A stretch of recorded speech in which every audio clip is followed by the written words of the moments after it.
Memang ini kemarin banyak pertanyaan sih, kenapa rumah saya lebih dekat, nilai saya lebih tinggi, tetapi kok tidak diterima.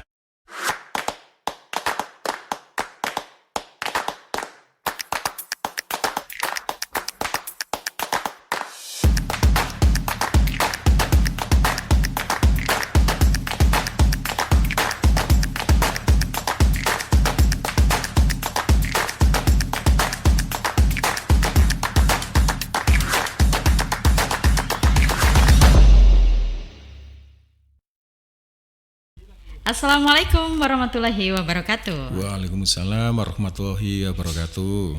Om Swastiastu, Namo Buddhaya, salam kebajikan dan salam sejahtera. Halo, apa kabar insan edukasi? Kembali lagi, alhamdulillah. Hari ini bersama saya Putri Pertiwi hadir untuk Anda di acara podcast Kabar Pendidikan dari UPT TIKP Dinas Pendidikan Provinsi Jawa Timur.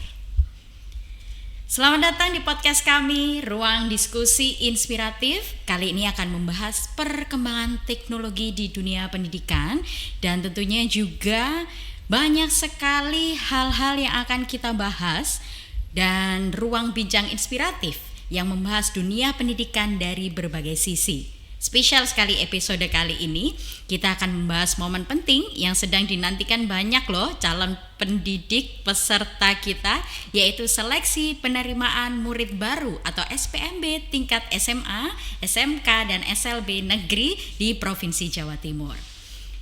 Insan edukasi, setiap tahun tuh SPMB menjadi gerbang awal bagi para pelajar untuk melangkah ke jenjang yang lebih tinggi lagi, membuka lembaran baru menuju masa depan yang lebih cerah pastinya. Di balik angka, sistem pendaftaran, serta seleksi ada semangat, harapan dan juga perjuangan yang luar biasa. Dari siswanya sendiri, orang tua yang pasti, maupun dari pihak sekolah. Maka dari itu, di episode kali ini kita akan mengupas tuntas seputar proses SPMB. Harapan besar tentunya untuk masyarakat khususnya di Jawa Timur dapat memahami dan mengetahui serta mendapatkan informasi syarat dan ketentuan SPMB, SMA, SMK, dan SLB negeri di Jawa Timur tahun 2026. Sehingga kita dapat memastikan pendidikan tetap inklusif untuk kita semua. Jadi, siapkan catatan yuk insan edukasi. Karena akan ada banyak insight menarik yang bisa membantu menapaki langkah selanjutnya di dunia pendidikan. Kesempatan kali ini luar biasa karena di tengah kesibukan dan derasnya arus aktivitas, kita mendapat kesempatan nih untuk berhenti sejenak. Mari kita mendengar, belajar dan membuka cakrawala baru bersama sosok yang luar biasa. Beliau adalah narasumber kita, bukan hanya hadir membawa materi, tetapi juga pengalaman, sudut pandang, dan inspirasi yang mungkin akan mengubah ya cara kita melihat banyak hal setelah ruang edukatif ini selesai. Ibarat nih pelita di tengah perjalanan, beliau hadir menjadi penerang bagi rasa ingin tahu yang selama ini kita simpan. Seperti kata pepatah, ilmu itu bukan sekedar untuk diketahui, tetapi untuk menumbuhkan cara berpikir yang lebih bijak. Dengan penuh rasa hormat dan antusiasme, marilah kita sambut narasumber kita pada pagi hari ini, Kepala Seksi Pengembangan Produksi UPT TIKP Dinas Pendidikan Provinsi Jawa Timur, Bapak Ari Suprapto SPD MF. Oke, assalamualaikum semuanya. Waalaikumsalam Bapak. Alhamdulillah hari ini bisa hadir Bapak. Alhamdulillah. Oke, siap. Sibuk sekali hari-harinya. Tapi siap. Hari ini bisa menyempatkan hadir di acara yang begitu spesial ini. Dan insan edukasi, beliau adalah Ketua Tim Penyusun Juknis SPMB SMA, SMK, SLB Negeri tahun 2026. Bapak, kami ucapkan selamat datang tentunya dan terima kasih sudah berkenan hadir yang dalam acara podcast kebanggaan kita bersama sebagai salah satu sumber informasi terakurat nih tentang dunia pendidikan di Jawa Timur. Pak Ari, boleh dong sebelum kita menyampaikan atau Bapak memberikan solusi untuk semua insan edukasi pada podcast kali ini. Menurut Bapak, bagaimana sih Pak anak-anak sekarang dalam dunia pendidikan? Karena kita di jenjang SMA, SMK dan SLB itu pasti kita memulai nih di tahapan yang lebih tinggi. Seperti tadi saya sampaikan bahwa jenjang pendidikan yang lebih tinggi. Menurut Bapak, dari Dinas Pendidikan sendiri, apa cara dan solusi agar anak-anak sekarang bisa mewujudkan jatim cerdasnya?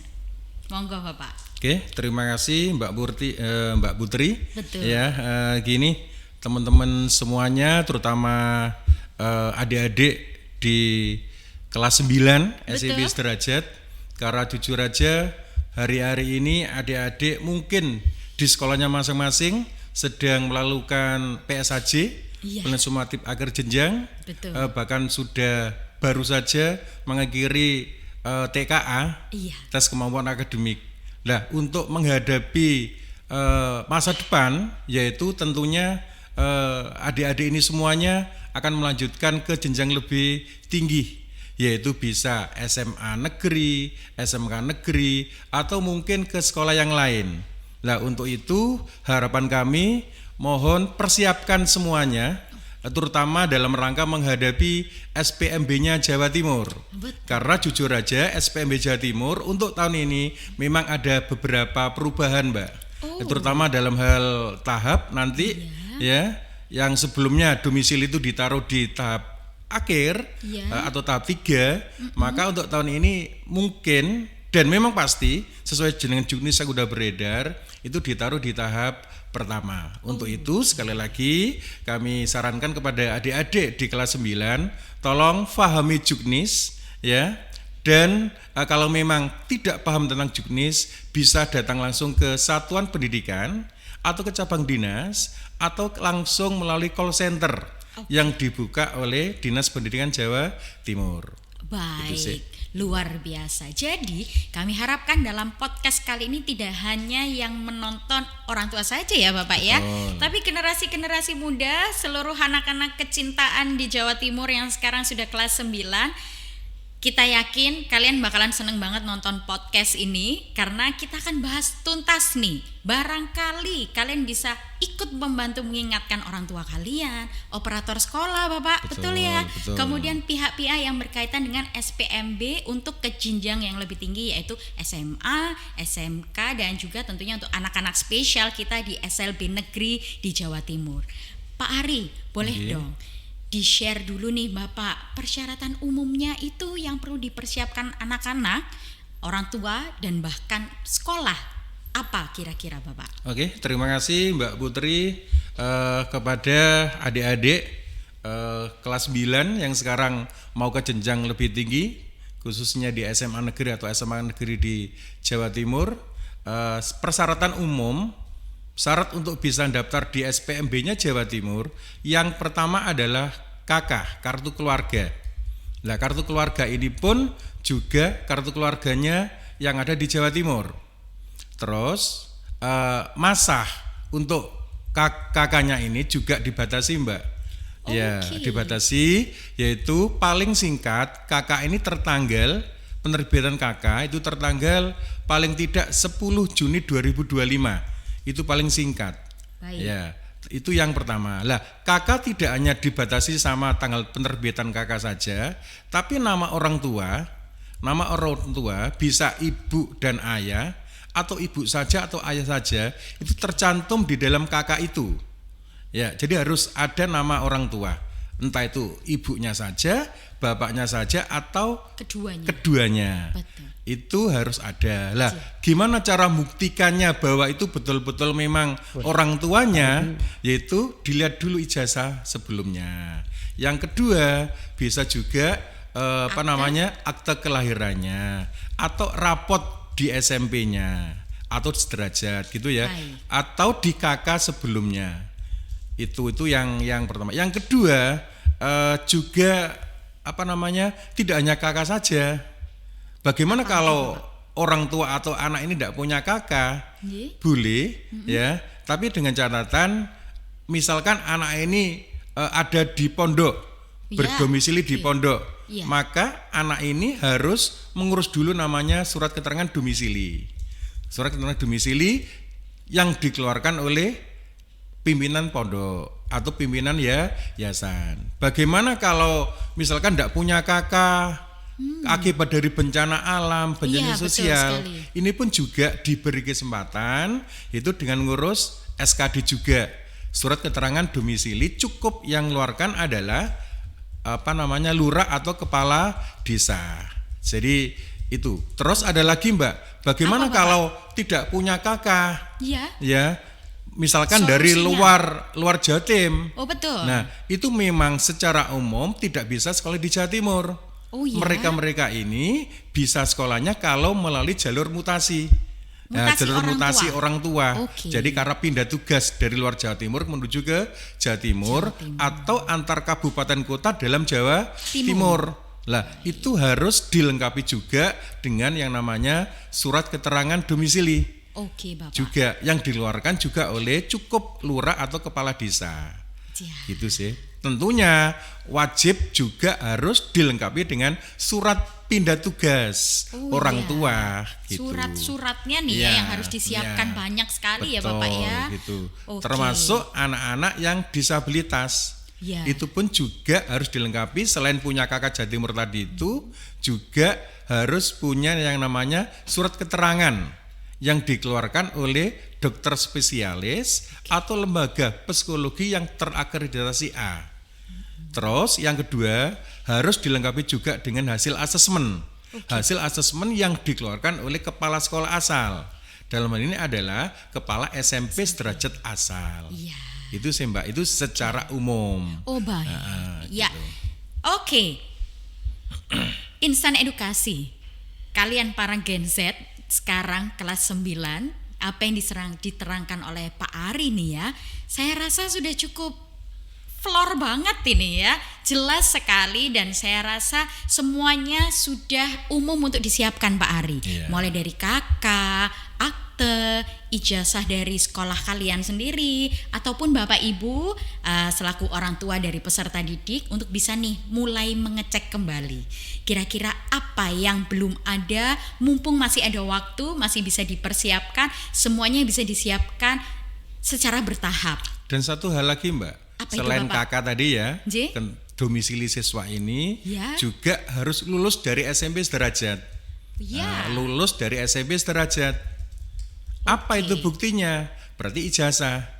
Lah untuk lulusan 2026 saat mengambil PIN itu kan belum kelulusan.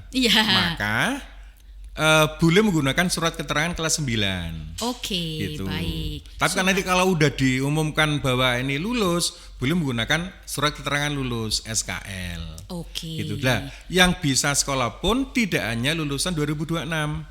Lulusan sebelum 2026 pun juga bisa daftar di SPMB-nya Jawa Timur selama umurnya maksimal 21 tahun per 1 Juli 2026 ini gitu. Berarti untuk persyaratan-persyaratan untuk yang kebetulan mungkin mengalami kendala di tahun kemarin ya Bapak, ini masih bisa loh untuk bisa melanjutkan ke jenjang yang lebih tinggi, mau itu SMA boleh, SMK pun juga boleh, negeri di Jawa Timur, asalkan kalian generasi Z sekarang usianya maksimal 21 tahun. Betul. Dengan persyaratan-persyaratan yang baru saja sudah dijelaskan oleh Pak Ari. Nah, Pak Ari, alhamdulillah ini belum apa-apa sudah sejelas ini Bapak ya. Tapi saya juga sudah sempat nih sharing dengan teman-teman. Jadi teman-teman operator ataukah kebetulan putra-putrinya teman-teman saya itu sempat ada beberapa pertanyaan Bapak. Boleh ya Bapak ya? Boleh, monggo, siap. Jadi untuk pertanyaan yang pertama nih Bapak, dari syarat dan ketentuan SPMB tahun 2026 Bapak, itu kan ada ketentuan nilai TKA yang harus dipakai. Betul. Sementara TKA sendiri ini tidak wajib. Ada yang ikut, tapi memang kebanyakan sih ikut ya Bapak dari anak-anak kelas 9 ini. Nah ini bagaimana Pak solusi dari Dinas Pendidikan Provinsi Jawa Timur Bapak? Monggo Pak. Siap, makasih Mbak. Jadi untuk TKA ya, Ibu Bapak semuanya pemirsa podcast pada kesempatan kali ini, bahwa betul memang TKA itu tidak wajib bagi kelas 9 sederajat. Memang tidak wajib. Ya. Tapi di dalam Permendidasmen nomor 9 tahun 2025, salah satu fungsi atau tujuan TKA adalah yaitu untuk melanjutkan nanti hasil TKA itu dapat digunakan untuk seleksi masuk ke jenjang lebih tinggi. Kalau misalkan SD tentunya masuk ke SMP sederajat. Kalau SMP sederajat tentunya akan masuk ke SMA sederajat. Kalau dari SMA sederajat masuk ke perguruan tinggi. Itu di dalam permen itu sudah dijelaskan. Itu yang pertama. Yang kedua, diperkuat Mbak dengan adanya surat edaran dari Dirjen Kementerian Dikdasmen. Iya. Itu juga ada edaran khusus, malah ini khusus untuk SPMB. Oh iya. Iya, bahwa pemerintah daerah, dalam hal ini pemerintah daerah Provinsi Jawa Timur melalui Dinas Pendidikan itu ada beberapa jalur yang menggunakan hasil TKA itu. Jadi sana diperjelas dalam surat edaran itu bahwa pemerintah daerah boleh menggunakan nilai TKA sebagai salah satu seleksi di jalur tertentu. Kalau di Jawa Timur jujur aja yang menggunakan TKA itu ada di jalur domisili SMA sama jalur nilai prestasi akademik SMA dan SMK. Gitu. Itu baik. Yang kedua. Yang ketiga, lah ini diperkuat Mbak, diperkuat dengan jumlah peserta yang mendaftar di TKA-nya SMP sederajat. Ya. Berdasarkan data yang kami miliki dari webnya TKA Jawa Timur, itu hampir 99% anak SMP sederajat kelas 9 itu ternyata mendaftar TKA. Nah, gitu ternyata mendaftar TKA. Lah, dari situlah, dari beberapa pertimbangan itulah, maka Dinas Pendidikan Provinsi Jawa Timur salah satu seleksi persyaratan untuk pemeringkatan itu menggunakan TKA. Tadi yang sudah kami sebutkan yaitu jalur domisili SMA dan jalur nilai prestasi akademik baik SMA maupun SMK. Jadi itu sih dasar Dinas Pendidikan kenapa kok menggunakan TKA.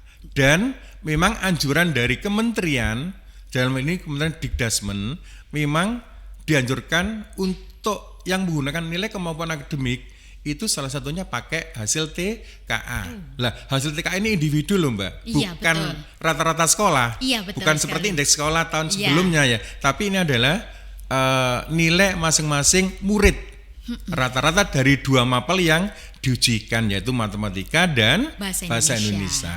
Gitu sih. Iya, gitu. Jadi memang TKA ini sebetulnya sangat berfungsi sekali ya Bapak untuk anak-anak, karena untuk ke jenjang berikutnya dan tentunya untuk wali murid semua dan juga generasi Gen Z nih ya, untuk kalian semua anak kelas 9 tuh, kalau kalian nggak pingin nih, aduh kebetulan SMA yang aku pingin ini deket rumah sekali, nah berarti bisa melalui jalur domisili dan diperkuat lagi dengan nilai TKA yang sudah didapat ya Bapak ya, gitu. Luar biasa nih ya. Boleh ditambahin Mbak ya? Boleh Bapak, boleh, monggo. nanti aja Mbak ya. Jadi untuk jalur domisili dan nilai prestasi akademik tadi itu, selain kalau dulu 2025 itu kan 60% pakai rapot. Betul. 40%-nya indeks sekolah. Iya. Lah untuk tahun ini yang lulusan 2026 itu 60% tetap pakai rapot. Terus 40%-nya adalah pakai nilai TKA itu. Jadi seperti itu. Gitu. Iya. Oke. Jadi yang kalian sudah belajar dengan hasil yang luar biasa TKA-nya ini bermanfaat sekali nih Bapak. Siap. Pak, kalau tadi kita membahas masalah TKA untuk anak-anak yang alhamdulillah ini tahun ini bisa langsung lanjut ke jenjang yang lebih tinggi, yaitu SMA, SMK. Nah, kalau untuk putra-putri yang kebetulan lulusan tahun kemarin atau sebelum-sebelumnya dengan ketentuan sebelum usia 21 tahun itu kan belum memiliki TKA nih, nilainya belum ada. Bagaimana Pak untuk menjawab keresahan hati seluruh wali murid nih Pak? Bagaimana Bapak? Terima kasih Mbak Putri. Iya. Adik-adik semuanya yang lulusan sebelum 2006, waduh, saat itu kan belum ada TKA gitu Iya, ya. betul. Bagaimana ini bisakah nanti ikut SPMB-nya Jawa Timur? Betul. Jangan khawatir. Dinas Pendidikan sudah menyediakan semuanya untuk anak-anak lulusan tahun sebelumnya. Iya. Yaitu gini, untuk lulusan sebelum 2026 itu bisa daftar di semua jalur, tetap bisa. Alhamdulillah. Jalur domisili, Ya. jalur mutasi, jalur afirmasi, hasil lomba, dan terakhir nilai prestasi akademik, semuanya bisa. Tapi memang dengan adanya TKA di 2026 ini, sementara tadi yang domisili nilai akademik kan pakai TKA itu. Betul. Nah, sementara lulusan sebelumnya tidak punya TKA. Jangan khawatir, tetap bisa melalui domisili dan dikasih kota khusus, Ya. yaitu 1% untuk domisilinya reguler. Oke. Reguler itu kan 20%. Ya. Yang 19% itu untuk lulusan tahun sekarang 2026, 1%-nya itu untuk anak lulusan sebelum 2026. Oke. Terus untuk jalur nilai prestasi akademik itu pun juga gitu. SMA kan 25%. Ya. 1%-nya diperuntukkan untuk lulusan sebelum 2026. Iya. Bagaimana kalau SMK? SMK kan malah besar lagi, Mbak. Betul. 65%. Tetap lulusan sebelum 2006 kasih kota 1%. Nah, bagaimana untuk jalur-jalur yang lain? Afirmasi itu enggak pakai TKA. Oh ya. Jadi pakai jarak, terus usia lebih tua dan waktu pendaftaran, termasuk mutasi, termasuk domisilinya SMK. Nah, domisili SMK itu enggak pakai TKA, beda sama domisilinya SMA, gitu ya. Ya. Terus domisili itu gini, untuk para orang tua dan adik-adik kelas 9, domisili SMA itu bukan berarti nanti siapa yang dekat terus diterima. Enggak, karena mulai tahun kemarin Ya. domisili SMA itu pemeringkatannya menggunakan nilai kemampuan akademik untuk yang pertama.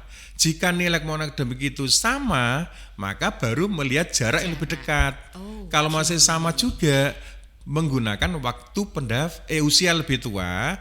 Kalau masih sama lagi menggunakan waktu pendaftaran yang paling cepat. Jadi seperti itu. Jadi karena kemarin jujur aja banyak orang tua masyarakat belum paham untuk domisili SMA. Iya. Iya, banyak yang protes kan, Mbak. Betul. Loh, Dikiranya rumah yang saya deket dekat ya, Pak. mepet sama SMA. Tapi Iya. kenapa kok tidak lah? Iya. Itu karena memang mulai tahun kemarin pemeringkatannya menggunakan nilai akademik. Betul. Apa itu nilai kemampuan akademik? 60% rapot, 40% TKA untuk lulusan yang sekarang. Tapi untuk lulusan sebelumnya 60% rapot, 40% indeks sekolah. Lah, indeks sekolah apa ini? Indeks sekolah saat SPMB-nya tahun 2025. Gitu sih, Mbak. Oke. Ya, jadi jangan patah hati ya Bapak ya untuk lulusan-lulusan yang kemarin-kemarin. Kalian Tenang masih aja. bisa untuk melanjutkan ke sekolah impian kalian. Dan yang perlu diluruskan memang bahwa tidak selalu domisili itu wah belakang-belakangan nih, atau wah ada apa nih sama sekolahnya, karena memang masih kita mengutamakan nih, karena kita pingin banget Jatim cerdasnya kita ini akan terus maju, akan terus menjadi obsesi untuk anak-anak generasi penerus kita ya Pak Ari. Di sini kalau kita tadi banyak membahas masalah nilai-nilai TKA Bapak. Untuk berikutnya ini kalau tadi kita membahas masalah 1% nih Pak ya. Nah ini untuk jalur domisili atau yang biasa disebut dengan sebaran nih sekarang nih. Sering siswa itu bingung karena yang diterima di setiap wilayah sebaran itu cuma sedikit banget Pak. Tadi mungkin sempat disentil sedikit sama Pak Ari nih masalah nilai. Mungkin bisa lebih dijabarkan lagi, lebih sederhana lagi Pak, biar anak-anak itu juga paham. Oh karena ini toh aku tuh gak bisa keterima karena yang diambil tuh dikit banget. Nah itu kenapa Bapak? Monggo Pak. Gini, untuk domisili SMA itu memang kan terbagi dua secara umum Mbak kotanya, Nggih. daya tampungnya. Yang pertama adalah domisili reguler, Ya. 20%. Lah 20% untuk tahun ini kan terbagi lagi. Oh. 19% untuk lulusan tahun 2026, Ya, betul. 1% untuk lulusan sebelum 2026. Lah ada lagi 15%, yaitu apa itu? Domisili sebaran. Apa sih domisili sebaran itu? Domisili kan dalam satu rayon, Mbak. Betul. Dalam satu rayon itu kan ada beberapa kelurahan atau desa. Iya. Contoh ini misalkan sekolah A, SMA A. Itu daya tampung domisili sebarannya itu 30 misalkan. Sementara jumlah kelurahannya atau desanya itu misalkan 35. Nah, gitu ya. Saya ulangi lagi. 30 daya tampungnya sebaran, 35 itu adalah jumlah kelurahan atau desanya. Betul. Maka desa atau kelurahan mana yang dapat jatah? Ya. Desa-desa atau kelurahan yang dekat dengan sekolah A tadi. Yang 5 kan jauh itu, agak jauh. Itu enggak dapat. Jadi ada 30 desa yang dekat dengan SMA A dapat 1.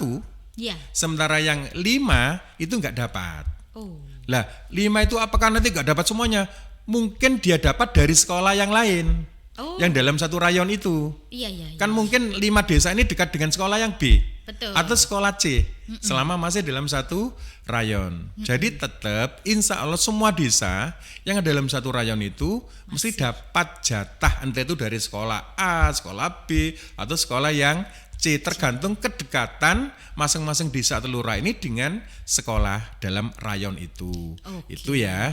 Terus memang ini kemarin banyak pertanyaan sih, kenapa rumah saya lebih dekat, nilai saya lebih tinggi, tetapi kok tidak diterima? Iya. Itu gini. Jadi kalau reguler, itu di peringkat siapa saingannya? Saingannya adalah anak-anak dalam satu rayon. Kalau tadi kan ada 35 kelurahan itu. Betul. Saingannya ya 35 kelurahan atau desa itu. Iya. Siapa yang nilainya lebih bagus, lebih tinggi, itu yang akan diterima. Betul. Nah, yang menang kalau iya, jadi saingannya itu anak-anak dalam satu rayon. Iya. Itu kalau reguler. Kalau sebaran tadi kan dapat kota 1 itu. Satu. Siapa saingannya? Saingannya adalah dalam satu desa itu saja. Contoh misalkan desa A. Itu tadi daya tampungnya kan 1. Iya, betul. Ya kan? Terus pendaftarnya itu 5. Ya. Maka saingannya itu siapa saja? Ya dari 5 pendaftar ini saja. Siapa yang diterima? Anak yang nilainya lebih tinggi di desa A tadi. Gitu. Jadi yang 4 enggak. Ya. Sementara ada desa yang jauh. Ya. Tapi dapat kota 1.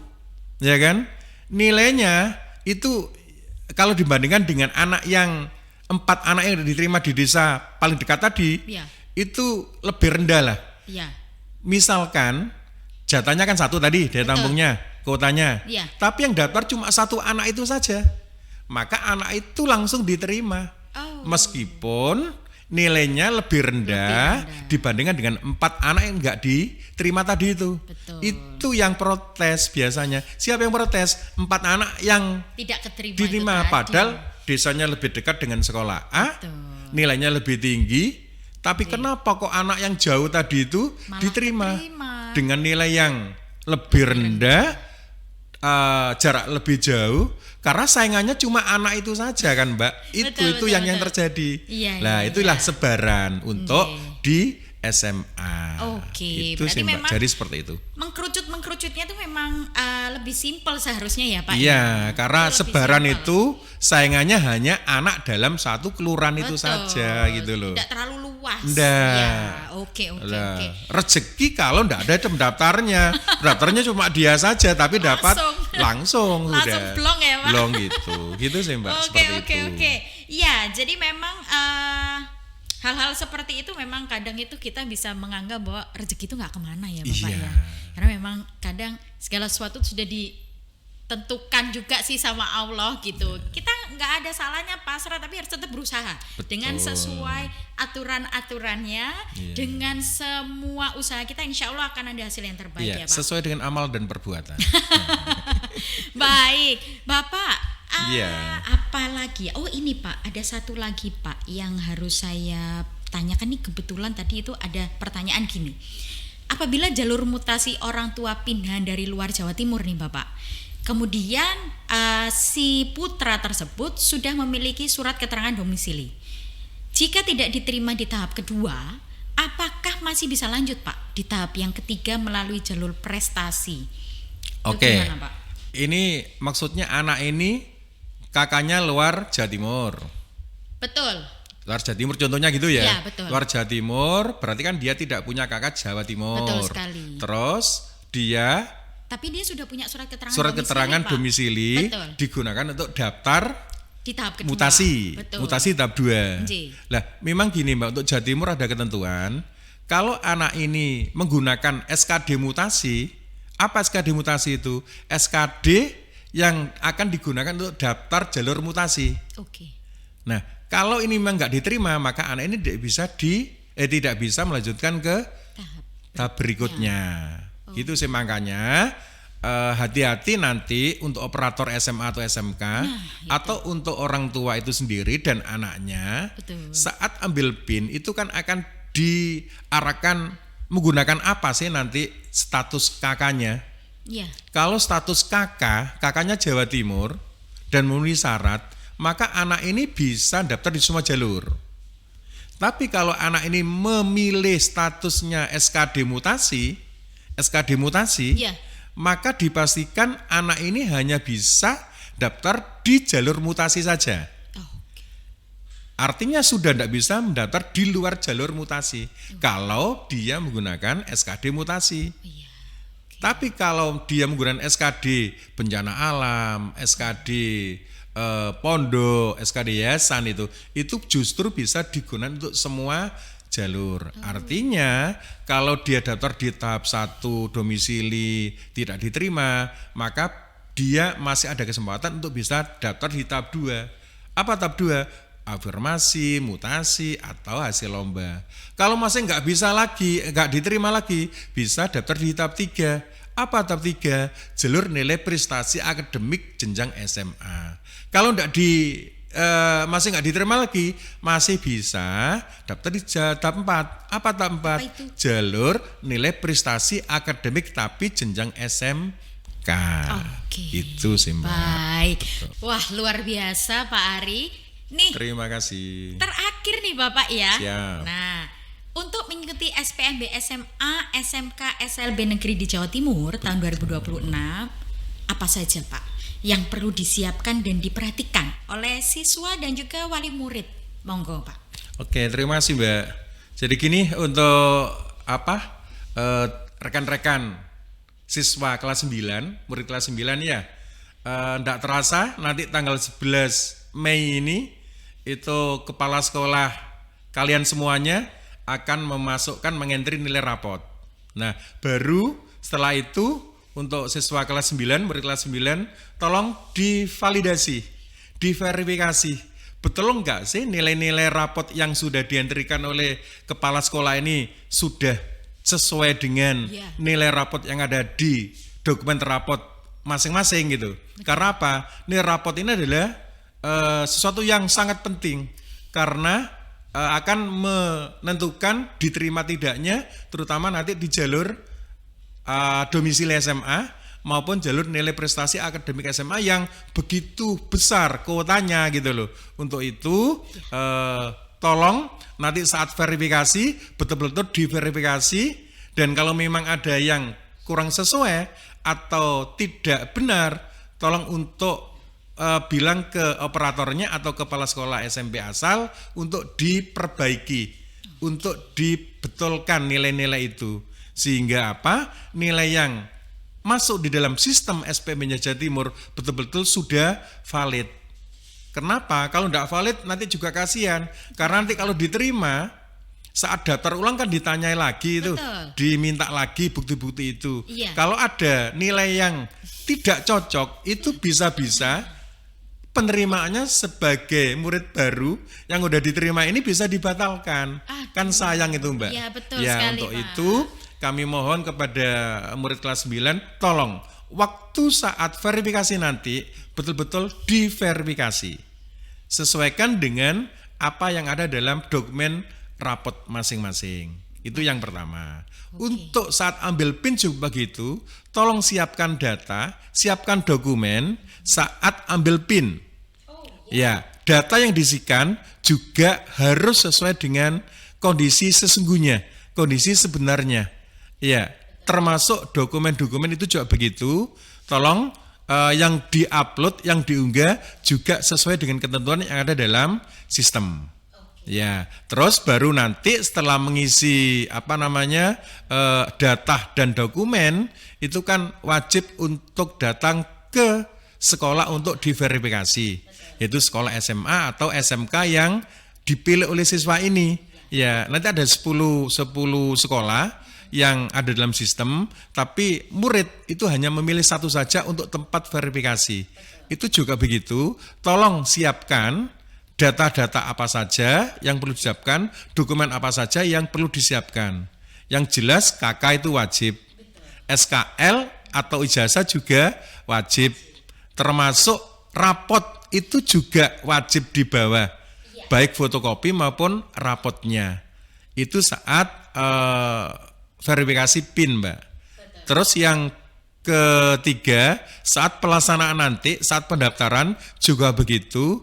Tolong pahami juknis, pahami pemeringkatan, jangan tergesa-gesa untuk daftar.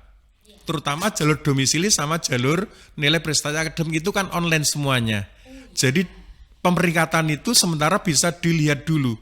Kira-kira kalau saya pengen sekolah di sini, ada enggak kesempatan? Jangan tergesa-gesa, karena ini jujur aja, banyak orang tua yang tergesa-gesa, sebenarnya dia bisa masuk di sekolah A, karena sudah daftar di awal, maka tidak bisa diterima di sekolah A. Sebenarnya itu bisa, ya sebenarnya bisa kalau dia pandai membaca kemungkinan atau kesempatan untuk bisa diterima di situ. Kan bisa dilihat itu. Nilainya berapa terendahnya, tertingginya berapa, sementara nilai yang dimiliki oleh anak itu berapa, kan sudah bisa diperhitungkan. Ya, jadi seperti itu sih Mbak. Jadi itu untuk pesan kami dari kami selaku panitia SPM-nya Jawa Timur untuk anak dan orang tua yang akan mendaftarkan anaknya sekolah di SMA negeri maupun di SMA negerinya Jawa Timur. Nah, jadi jangan sampai ada yang terlewat karena koordinasi siswa, operator sekolah, dan juga wali murid itu sangat dibutuhkan ya Bapak ya. Jangan terburu-buru pesannya Pak Ari.